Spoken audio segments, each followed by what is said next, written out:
A day in my life as a UM student.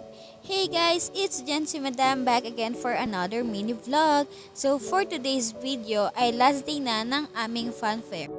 Late na nga akong bumangon ngayon dahil tamad na tamad talaga akong kumilos. So for today, ako ang nakatoka ngayong mag-ayos ng paninda.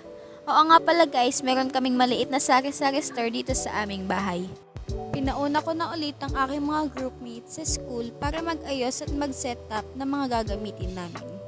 Mamimili kasi ulit ako ng mga papremyo para sa pabingo namin. Puro minor prizes na nga lang yung binili ko dahil baka wala ring mag-register at bumili ng major card. Dahil nga Friday ngayon, meaning catch-up Friday lang namin ngayon sa school. Fast forward guys at nasa school na nga ako.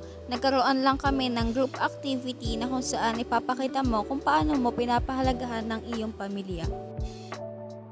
Nagkaroon din kami ng mga written activities at recitation about dun sa aming topic. Personally, mas gusto ko yung ganito dahil nagkakaroon kami ng kamustahan. At yun na nga guys, sinimulan na namin ng aming pabingo. Don't worry guys, nag-ask kami ng permission sa aming subject teacher kung pwede naming mahiram ang oras niya since double period naman kami. Also, tinapos muna namin lahat ng activities bago namin sinimulan ng aming palaro.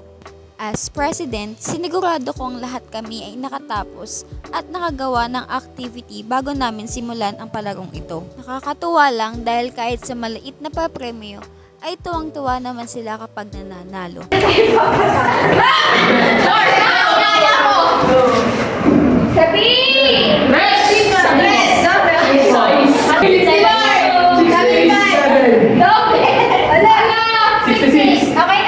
Sa classroom na nga kami nagbingo since ang mga sumali lang ay mostly kaklase ko.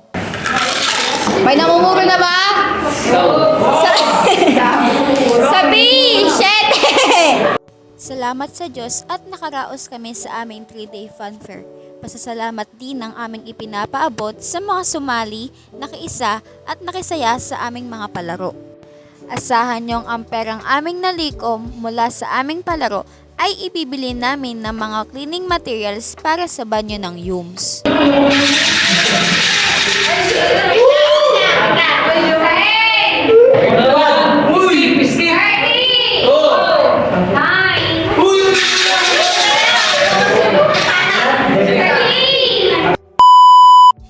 Yun lang muna for today's mini vlog at sana nag-enjoy kayo and see you on my next one. Bye!